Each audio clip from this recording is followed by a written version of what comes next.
सुप्रभात बच्चों, मेरा नाम मनीषा मेहता है। आज हम 9वीं कक्षा का व्याकरण का विषय अर्थ की दृष्टि से वाक्य भेद पढ़ेंगे। वाक्यों का प्रयोग किसी न किसी प्रयोजन के लिए ही होता है। कभी आज्ञा, कभी प्रार्थना या कभी कोई अन्य मनोभाव, तो कभी प्रश्न पूछने का भाव होता है। इसे मोटे तौर पर हम वाक्य का अर्थ कह सकते हैं। तो यहाँ सबसे पहला जो भेद है वो है प्रश्नवाचक वाक्य। अर्थ की दृष्टि से वाक्य के 8 भेद हैं।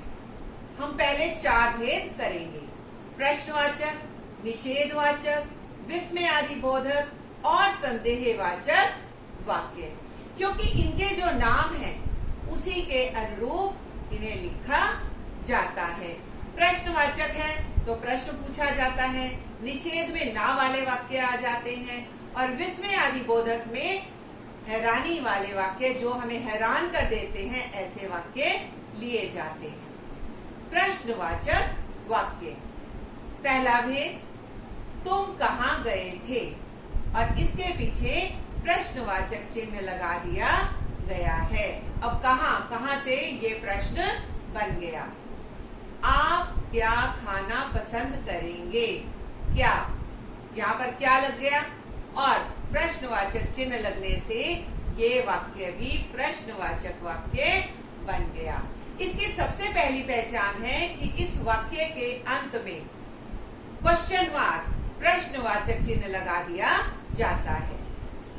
रोहन के पास कितने रुपए हैं? कितने, और यहाँ पर भी अंत में प्रश्नवाचक लगा दिया गया। सचिन तेंदुलकर का जन्म कब हुआ था? कब, यहाँ पर भी क्वेश्चन मार्क, प्रश्नवाचक चिन्ह लगा दिया गया। तो अब आपने देखा जितने भी प्रश्नवाचक वाक्य हैं उसमें किसी न किसी रूप में कोई बात पूछी जाती है और उसके अंत में प्रश्नवाचक चिन्ह लगा दिया जाता है, क्वेश्चन मार्क लगा दिया जाता है। इन वाक्यों में प्रश्न पूछे जाने का बोध होता है। दूसरा भेद है निषेधवाचक या नकारात्मक वाक्य। नकारात्मक, ना वाले, ऐसे वाक्यों का समावेश किया जाता है। राम नहीं पढ़ता है, मुकेश विद्यालय नहीं जाएगा। नहीं लगने से ये निषेधवाचक वाक्य बन जाता है। और निषेधवाचक वाक्यों में क्रिया का निषेध प्रकट होता है। यहाँ जो कार्य दिखाया, क्रिया दिखाई जा रही है, उसे नहीं के साथ जोड़ दिया जाता है, तभी वो नकारात्मक वाक्य बन जाते हैं। रात में बिजली नहीं रहती, उसने मुझसे बात तक नहीं की। दोनों ही वाक्यों में नहीं का समावेश कर दिया गया है। तो यहाँ पर क्रिया का निषेध प्रकट हो रहा है। तीसरा भेद है विस्मय आदि बोधक वाक्य। अब विस्मय आदि बोधक, वाह कितना सुंदर फूल है। अब वाह के बाद आप देखिए विस्मय आदि बोधक चिन्ह लगा दिया गया है, जिसे साइन ऑफ एक्सक्लेमेशन, हैरान कर देने वाले वाक्य जो अलग अलग मनोभावों को प्रकट करते हैं, ऐसे वाक्यों को यहाँ लिखा जाता है। अरे ऐसा नहीं करते, हाय मैं मर गया, ओह यह जानकर बहुत दुख हुआ। इन वाक्यों में आश्चर्य, हर्ष, घृणा, शोक, इन सारे भावों का समावेश किया जाता है।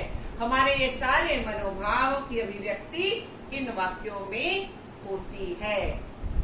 संदेहवाचक वाक्य। शायद वह आएगा, संभव है आज धूप निकले। संदेहवाचक वाक्य जो हैं, इनमें वाक्य के अंदर संदेह, शंका प्रकट की जाती है कि पता नहीं यह कार्य होगा या नहीं होगा। इन वाक्यों में कार्य के होने या करने को लेकर संदेह प्रकट किया जाता है। वह घर से निकल चुका होगा, आज वर्षा हो सकती है। अब संदेह प्रकट है कि कार्य होगा या नहीं होगा। तो ऐसे वाक्यों को संदेहवाचक वाक्य कहा जाता है, क्योंकि इन वाक्यों में कार्य के होने अथवा करने को लेकर शंका प्रकट की जाती है। अब संभव है, हो भी सकता है या नहीं भी हो सकता, शायद वह आएगा या नहीं आएगा, वह घर से निकल चुका होगा, अब निकल चुका है या नहीं, आज वर्षा हो सकती है, हो भी सकती है और नहीं भी हो सकती। तो ये सारे संदेहवाचक वाक्य कहलाते हैं, क्योंकि इनमें संदेह का समावेश होता है। तो ये हमने किया चौथा भेद। अब हम इनकी परिभाषाएं कर लेते हैं, ताकि ये जो चारों भेद हमने पढ़े वो हमें अच्छे से समझ आ जाए। तो एक बार चलिए इनकी परिभाषाएं करते हैं।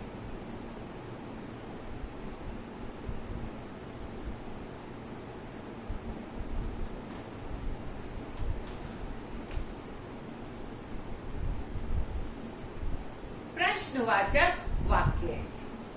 यदि वाक्य में कोई प्रश्न किया जाए तो वह प्रश्नवाचक वाक्य कहलाता है।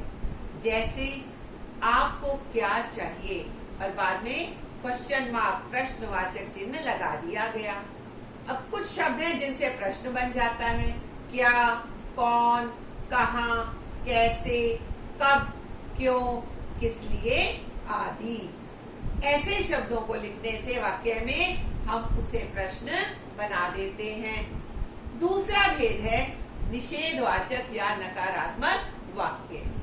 यदि वाक्य में कार्य के ना होने या ना करने का बोध हो तो उसे निषेधवाचक वाक्य कहा जाता है। जैसे वह घर नहीं जाएगा, ना, नहीं, मत आदि। इनके अंदर कार्य का नकारात्मक रूप दिखाया जाता है। तीसरा भेद है विस्मय आदि बोधक वाक्य।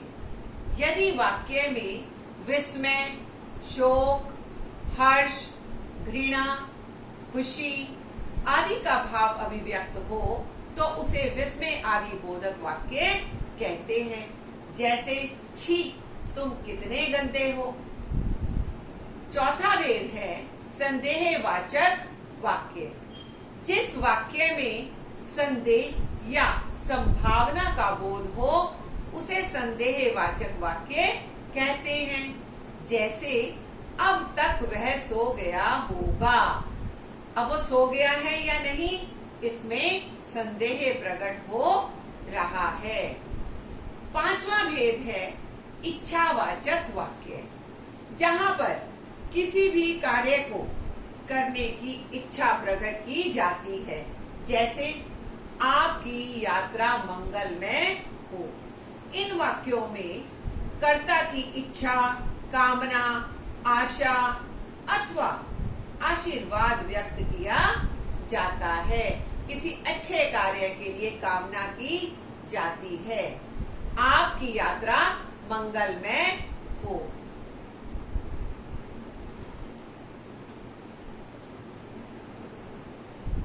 ईश्वर तुम्हें दीर्घायु दे। अब यहाँ पर भी प्रार्थना की जा रही है, भगवान से मांगा जा रहा है कि ईश्वर तुम्हें दीर्घायु दे। तो ये भी इच्छावाचक वाक्य होगा। तुम सदैव स्वस्थ और प्रसन्न रहो। ये वाक्य भी इच्छावाचक वाक्य होगा। भगवान करे तुम ही जीतो। यहाँ पर भी कामना की जा रही है, तो ये भी इच्छावाचक वाक्य का उदाहरण है। छठा भेद है संकेतवाचक या शर्त बोधक वाक्य। यदि तुम बुलाते तो मैं जरूर आता। यदि वर्षा होगी तो फसल अच्छी होगी।